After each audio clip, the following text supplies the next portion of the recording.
Hey guys, how's it going? It's your number one guy, Dak908.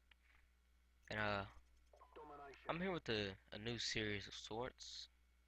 It kind of sprung up on me while I was just playing the game because recently I've been running around with silence weapons, and I've noticed their effectiveness during a game, and I decided to make a little series on it, which I like to call the Hush Chronicles. The hush as in hush hush hush. Don't tell nobody. The secret, can't see me, can't hear me, that kind of thing, hush. Well, I call it that because for each weapon I'll be using, it'll be a silenced weapon. And I'll basically, right now as I'm thinking, I'll run the same setup or loadout with each weapon because it seems to work really good. And that would be, I think, Claymore's UAV Jammer and Extreme Conditioning. For domination, I did extreme conditioning because you gotta move in between flags, you know. Um, Fair warning though, you'll see the gameplay and you're like, Dak, what's wrong? You're not doing what you're normally doing. That's because in this match, I learned that my connection is 2 bars. See, I have a 2-bar connection with a semi-automatic gun, which is very difficult. Meaning I'll lose a lot of power struggles, those clinch moments, and those shots that should have been mine won't be mine. Like, for example, here's my first loss of a power struggle. See, I should have really won that one. I should have hit him many times, and that's my connection like I was talking about. And I was about to rage quit right here, but I decided not to. I was like, let's just keep it going. But like I was saying with the Chronicles, it'll be a silence weapon, and I'll be showing you how to really use this weapon on this map. Now, I'm sorry this isn't the perfect example. I really want to run it again because the G3 is seriously one of my top guns for Call of Duty. And with a low connection like this, it's not very good, but it's an okay game nonetheless. Well, with the silence gun, I realized that you'll eventually have the whole other team like scratching their heads wondering, well, where'd the guy standing next to me go? They check their UAV and then they don't see you. And then when they activate uh, their UAV radar, uh, it doesn't appear on the GPS map either. So basically, you're kind of a ghost, so to speak.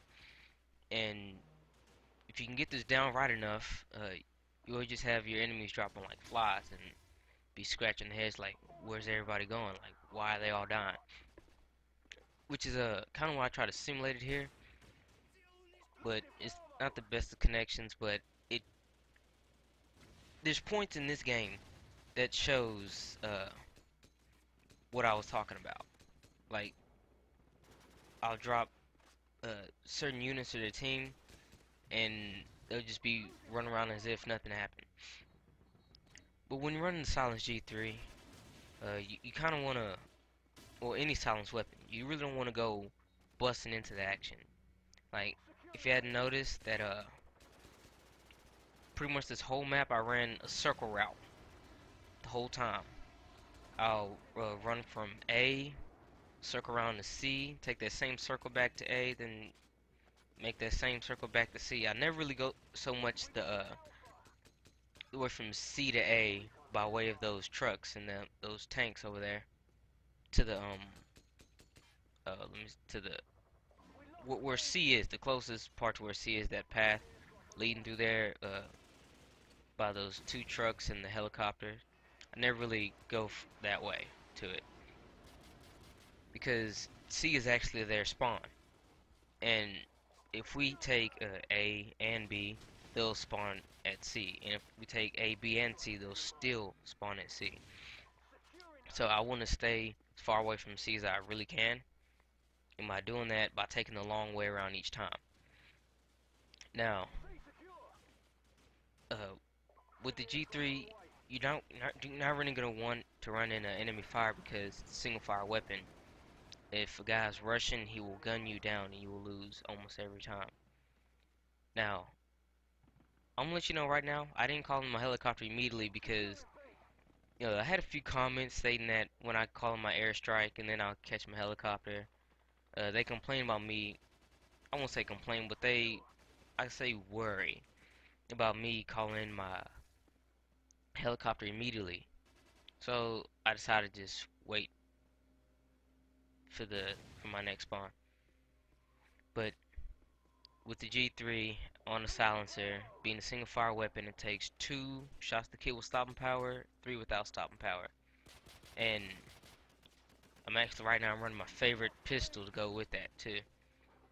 But run around the edges. You don't want to go into the action, you'll get gunned down. And if you're supposed to be a silent ninja kind of ghost type, they're not supposed to see you, so let's minimize that at all costs. Like, the only flags I really capture is Bravo flag, because there's a lot of cover in between it. It's the perfect map for this. You got your smoke that you can hide behind, that's pretty much permanent through those silos. Then you got those silo guards that's right there, that's perfect cover you can hide behind. If you're taking enemy fire, you can hide behind that for protection too. And then you got all these little assortments of covers, absolutely perfect. If you're gonna do this, take advantage of all your cover at all times. Now, when doing this though, you have to remember to watch your back, watch your corners and everything, because just as well as you can use for cover, they can use for cover. And people that's rushing, they're not gonna use it for cover, they're just gonna run through it and pass you. And if not focused on enough, they'll catch you off guard. But with this play style, I'm gonna call it the sneak and go. You sneak around, you're clear for takeoff, then you go. You don't necessarily wanna. Well, most of the time you wouldn't be the top of the list guy, because you're not really attacking. You're more along the lines of defending and clearing. What I mean by that is that you're defending key points from being completely overrun. By doing that, by lessening the amount of hostile forces, I'm gonna call it hostile forces.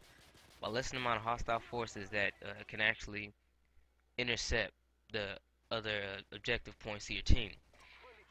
Meaning of that is, you want to stop the enemy between flags.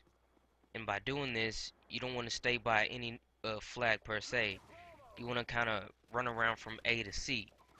B is in the middle always. You're not going to get past that. But A to C is always on the opposite ends. So you're going to want to circle around from A to C most time, picking off your prey.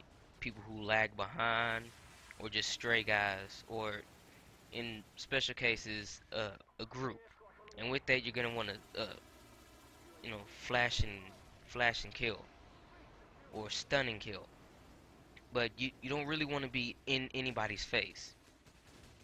You want to kind of hang back a little more.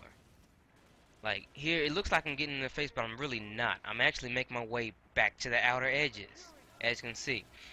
But yeah, that's the first episode in Hush Chronicles. Hope you guys enjoyed. There'll be many more to come. This is Dak908, and I'm out.